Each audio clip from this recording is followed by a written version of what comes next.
সকালবেলা সকালের সমস্ত কাজকর্ম করার পর তো কাপড় জামা ধুয়ে নিয়ে চলে আসলাম ছাদে। তো চা এখনও খাওয়া হয়নি, তো তোমাদের দাদাভাই চা বানাচ্ছে, তো ও বানাতে থাক, আমি কাপড় জামাগুলো ধুয়ে নিয়ে ছাদে শুকনো দিতে চলে আসলাম। তো এসে দেখছি আকাশের মুখ ভার, কিন্তু ভোরের দিকে যখন উঠেছিলাম তখন দেখলাম যে আকাশে অনেক তারা আছে, আবার অমাবস্যার রাতের যে ভোরের দিকে চাঁদটা দেখা যায় সেটাও রয়েছে। কিন্তু বেলাটা বাড়ার সঙ্গে সঙ্গেই কেন জানি না আকাশের মুখ ভার হয়ে গেল। শুনছি খবরে যে বৃষ্টি হবে, তবে বিভিন্ন জায়গায় বৃষ্টি হচ্ছেও, আর আমাদের এদিকটা এখনও হয়নি। তো আমাদের এদিকটায় মনে হচ্ছে এবার হবে। তো সেই কারণেই আকাশের এরকম মুখটা ভার হয়ে গেছে, আর চারিদিকে একটা ধোঁয়ার মতো হয়ে আছে ওয়েদারটা, যেন মনে হচ্ছে খানিক পরেই হয়তো বৃষ্টি নামবে। তো দেখা যাক কতদূর কী হয়। তার আগে আমার তো কাজকর্ম যা আছে সেগুলো তো সারি, তারপর গিয়ে চাটা খাবো, তারপর রান্নার দিকে আবার যেতে হবে। তো নমস্কার, আমি প্রীতি, উৎসব প্রীতি চ্যানেলের নতুন একটি পর্বে তোমাদের সকলকে জানাই অনেক অনেক স্বাগত আর অনেক ভালোবাসা। আশা করি তোমরা প্রত্যেকে খুব ভালো আছো, আর আমরাও বেশ ভালো আছি। তো আজকে ছেলের হচ্ছে লাস্ট পরীক্ষার দিন, আজকে আছে ফিজিক্যাল সায়েন্স। তো ও যাবে পরীক্ষা দিতে, তোমাদের দাদাভাই তো ডিউটি আছে, ও তো বেরোবে, আর মা যাবে বিয়ে বাড়ি। তো মায়ের বোনপুর হচ্ছে আজকে বিয়ে, তো মা আজকে বিয়ে বাড়ি যাবে।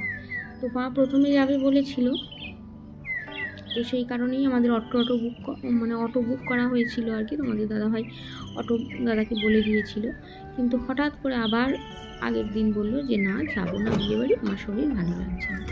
তো জানি না, আবার গতকাল রাত্রে আবার মা তোমাদের দাদাভাইকে বলল যে না, আমি যাব বিয়ে বাড়ি, কারণ তোর মাসি মেশো দুজনেই তো নেই, এবার ওরাও আর হয়তো কোনো কাজকর্মে খুঁজবে না, তো বলেছে যেখানে যাব। তো সেই কারণে আবার তোমাদের দাদাভাই অটো দাদাকে বলে দিল। তো অটো দাদা আসবে নিতে, ওই 10:30 পৌনে 11টার দিকে আসবে, কারণ ওই দাদা আবার মাধ্যমিক পরীক্ষার্থীদেরকে নিয়ে পরীক্ষা সেন্টারে দিতে যাচ্ছে। তো সেই কারণে তাদের দিয়ে তারপর মাকে নিয়ে যাবে আর কি মায়ের বোনের বাড়ি। তো সেই কারণে মা থাকছে না। তো তোমাদের দাদাভাই, আমি আর ছেলে খাওয়া দাওয়া করবো। তো দেখি কি রান্নাবান্না করা যায়। তো ওই কাজকর্মগুলো করে নিয়ে তারপরে আবার গিয়ে চা খাবো, তারপর আর কি গিয়ে দেখি আনাজপত্র কি কাটতে পারি না পারি, বা মা যদি বলে আমি কেটে দেবো তাহলে মা দেবে। তো এই হচ্ছে কথা। তো চলো এবার নিচে চলে যাব, কারণ নিচে গিয়ে এবার চা খেতে হবে, কারণ তোমাদের দাদাভাই চা বানিয়ে অলরেডি ডাকাডাকি শুরুও করে দিয়েছে। তো ছাদ থেকে নামার পর চাটা খেয়ে নিলাম, চাটা খাওয়ার পর যথারীতি চলে আসলাম রান্নাঘরে। তো মা সমস্ত আনাজপত্র কেটে রেডি করে দিয়েছে।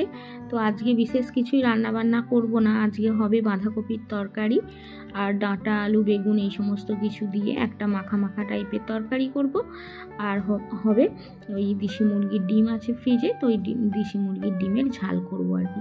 কয়দিন ধরেই তোমাদের দাদাভাই বলছে ওই দেশি মুরগির ডিমগুলো আর কি আগের রান্না করে নিতে, কিন্তু কয়েকদিন ধরে ছেলের পরীক্ষা চলছে, তো ছেলে খাচ্ছে না ডিম, আর ছেলে খাচ্ছে না, আমরা খাবো, তাই আর করছিলাম না, আজকে করব। আর এদিকে দেখো মা একেবারে রেডি, আর আমিও রান্না বান্না করে নিয়েছি, বাসন টাসনও আমার মাজা ধোয়া হয়ে গেছে। তো এবার মাকে দিয়ে আসতে হবে, কারণ অটো দাদা অলরেডি এসে গেছে আর কি। তো তাই মাকে একটু বললাম যে আপনার একটু ছবি তুলে নিই, তাই মায়ের একটু ছবি তুললাম। আর এদিকে চলো দেখো মাকে দিয়ে আসি, আর এদিকে দেখছো বৃষ্টিও নেমে গেছে, ফোঁটা ফোঁটা পড়তেও আরম্ভ করে দিয়েছে। তো চলো, কি আর করা যাবে, বিয়ে বাড়ি বলে কথা, তাও আবার বোনপোর বিয়ে, মাকে তো যেতেই হবে, কারণ মাসিমা বা মেসোমশাই দুজনেই এক্সপায়ার করে গেছেন। এবার এই সমস্ত মাসিরা যদি না যায় তাহলে তাদের কে কাজ উদ্ধার করবে বলো। আর মায়ের সব থেকে ছোট বোন আর কি যে মারা গেছে মাসিমা, তো তারই ছেলের বিয়ে আজকে, ছোট ছেলের বিয়ে। তো সেই কারণে মায়ের যাওয়ার খুব একটা ইচ্ছা ছিল না প্রথমে, কিন্তু আমি বললাম যে মা যান, আপনার তো বোন নেই, আপনারা গেলে একটু ওদের ভালো লাগবে। তো এই হচ্ছে ব্যাপার। তো চলো বাড়ির দিকে ছুটে চলে যাই, কারণ ছাদে আছে এক ছাদ জামা কাপড়, আর দেখতে পাচ্ছ একেবারে নিকষ কালো হয়ে এসেছে, আকাশের অবস্থাটা খালি দেখো, এখনই মনে হচ্ছে ঝমঝমিয়ে বৃষ্টি আসবে। আর দেখো না খালি কি পরিস্থিতি। তো তাড়াতাড়ি বাড়িতে গিয়ে ছাদের জামা কাপড়গুলো না তুললে এক্ষুনি ভিজে যাবে, তার সঙ্গে আছে আবার আগের দিনের ধোয়া কম্বল, তো সেটাও মেলে দিয়েছিলাম, তো সেটাও গিয়ে তুলে নিতে হবে। আর এই পরিস্থিতিতে না কোথাও বাইরে বেরোনো মানে একটা রিস্ক, কিন্তু কি আর করা যাবে, অটো দাদা এসে গেছে, আবার উনি যাবেন মাধ্যমিক পরীক্ষার্থীদেরকে নিয়ে আসতে, তো উনি তো টাইম অনুযায়ী ওনার কাজ করবেন, তাই না? তো কাপড় জামাগুলো তুলে ছাদ থেকে আর কি ঝড়ের মুখেই কাপড় জামাগুলো তুললাম। তো তুলতে তুলতে নিচে এসে জানালা দরজাগুলো তো দেবো ঝড়ের মধ্যে, তার আগেই এত জোরে একটা দমকা হাওয়া দিল, পুরো একেবারে ঘর বারান্দা সব ধুলোয় ভর্তি হয়ে গিয়েছে। তো সেই কারণে আবার এই তো নাতা বালতি দিয়ে সমস্ত ঘর বারান্দা সব ভালোভাবে মুছছি। তো অনেকটা সময় লেগে যাচ্ছে, আগে ভালোভাবে ঝাঁট দিয়ে নিলাম, তারপর এই সমস্ত সব মোছামুছি করছি। তো এখন প্রায় ওই 12:30 মতো বেজে গেছে। তো এরপরে এখনও উঠোনটা পুরো একদম পাতা, বাইরের থেকে নোংরা এসে পুরো ভর্তি হয়ে গেছে। তো উঠোনটাও পরিষ্কার করব, আগে ভালোভাবে ঝাঁট দিয়ে নেব, তারপর ধুয়ে দেব উঠোনটা। তো এখনও টুকটুক করে অনেকই কাজ বাকি আছে। আর এদিকে তোমাদের দাদাভাইকে ফোন করেছিলাম, তোমাদের দাদাভাই বলল ওই ঝড় বৃষ্টির মধ্যে আমি পুরো দুর্গাপুর হাইওয়ের ওপরে পড়েছি জানো, কোথাও দাঁড়াবার জায়গা নেই, তার উপরে আবার হচ্ছে ওই শিলাবৃষ্টি। তো রেনকোটটা যে দাঁড়িয়ে পরবো সেরকমও জায়গা নেই। তো একটা লরি দাঁড়িয়েছিল, ওই লরিটার পাশটায় গিয়ে যেখানে একটু বৃষ্টির ছাঁটটা কম লাগছিল, তো সেইখানে গিয়ে আবার রেনকোটটা পরেছি, এমন পরিস্থিতি। আর পুরো ভিজে গিয়েছি গো, বারবার আমাকে বলছে দেখো না আমি পুরো ভিজে গিয়েছি। তো জানি না ওই পুরো ভেজা জামা কাপড় পরে ওর শরীর অসুস্থ হয়ে যাবে কি। তো কাজের জায়গায় এক সেট জামা কাপড় রাখা থাকে, তো জানি না নিয়ে গেছে কি, আমার তো আর জিজ্ঞেস করাই হয়নি। তো আবার পরে যদি ফোন করে তখন জিজ্ঞেস করব যে জামা কাপড় নিয়ে গেছে কি। কারণ ওই যদি ভিজে জামা কাপড় সারাদিন পরে থাকে তাহলে ঠান্ডা লেগে যাবে, শরীর অসুস্থ হয়ে যাবে।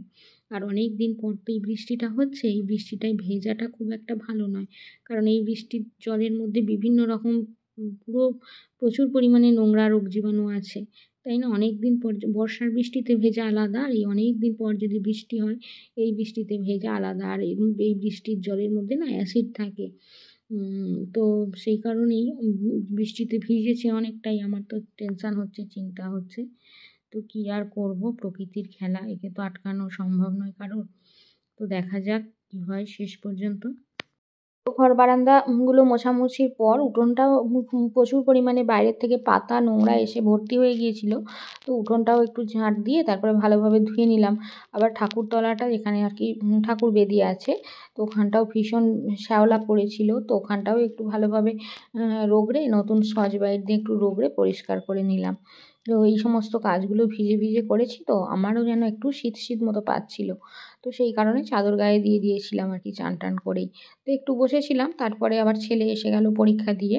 তো আজকে আবার ওদের পরীক্ষায় এক্সট্রা 15 মিনিট টাইম বেশি দিয়েছে, কারণ পাওয়ার অফ হয়ে গিয়েছিল তো ঝড় বৃষ্টির সময়ে, তো সেই কারণে 15 মিনিট টাইম এক্সট্রা দিয়েছে। তো ভালোই হলো, সব স্টুডেন্টেরই ভালো হলো। তো ও আসার পর এবার আসছে না, একটু দেরিও হচ্ছে, আমারও একটু টেনশান হচ্ছে যে আজকে কি শেষ পরীক্ষা বলে ও কি কোথাও গেল। তারপরে এসে বলল যে মা না আমি কোথাও যাইনি, আমার ওই 15 মিনিট এক্সট্রা টাইম দিয়েছিল আজকে আর কি সকল পরীক্ষার্থীকে। তো এই হচ্ছে ব্যাপার। তো এসেই সাথে সাথে বলল মা আমি ভাত খাবো না। আমি বললাম কেন, ভাত খাবি না কেন? তখন ও বললো যে মা এই ঠান্ডার মধ্যে আসছি, আমার আর ভালো লাগছে না, আমি ভাত খাবো না। তো কিছুই খেলো না জানো। আমি আবার কি করব, ওই অগত্যা আমিও দুটো ভাত নিয়ে খেলাম, কিন্তু আমিও না সেরকমভাবে আজকে ভাত খেতে পারিনি, কারণ এই বৃষ্টির মধ্যে কাজকর্ম করে ভীষণভাবে মানে শীত করছিল আর কি। তো সেই কারণে এক গাল অল্প করে ভাত নিয়ে ওই ডিমটা ছিল, ডিম দিয়ে একটুখানি অল্প করে খেলাম।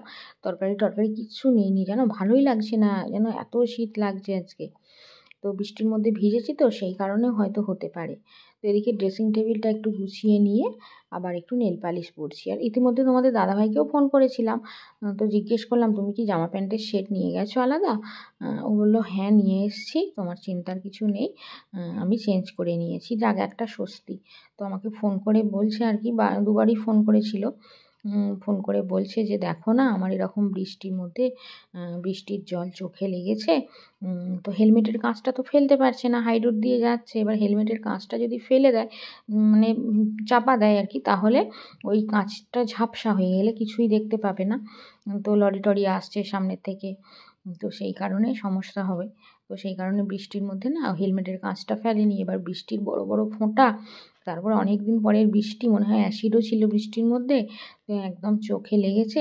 তো চোখে লেগে বলছে আমার চোখগুলো ভীষণভাবে ফুলে গেছে, কড়কড় করছে, লাল হয়ে গেছে।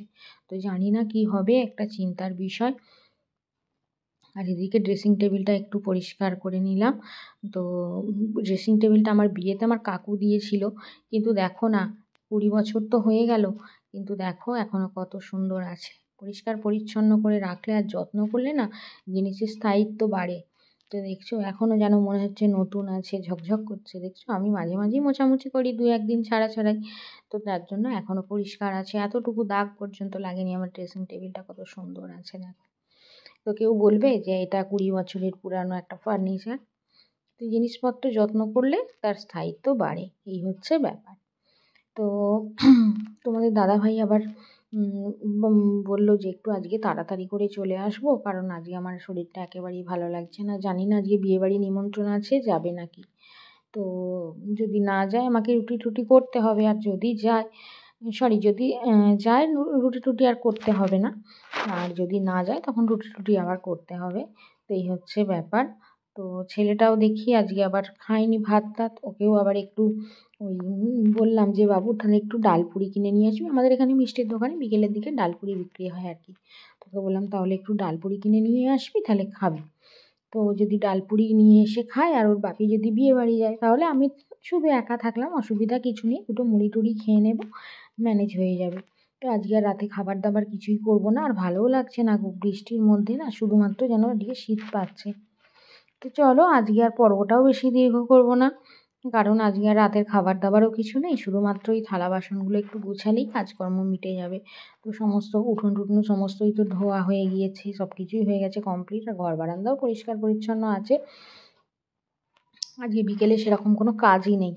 তো চলো আজকেও তাহলে পর্বটা এখানেই শেষ করি। তো তোমরা সবাই খুব ভালো থেকো, সুস্থ থেকো, সাবধানে থেকো। আর আজকের পর্বটা যদি ভালো লেগে থাকে তাহলে অবশ্যই লাইক দিয়ে সাবস্ক্রাইব করে শেয়ার করো। আর বিয়েবাড়ি আছে কালকে, তো তার জন্য আবার একটু নেল পালিশ পরে নিচ্ছি। ড্রেসিং টেবিলটা গুছালাম, মনে গেল একটু নেল পালিশটা পরে নিই, তো নেল পালিশটা পরে নিলাম। আর এইটার মধ্যেই আমার সাজগোজ সব কিছু থাকে, ওই সাজগোজগুলো এখানেই রেখে দিলাম। তো থাক, চলো আজকে আসছি, টাটা।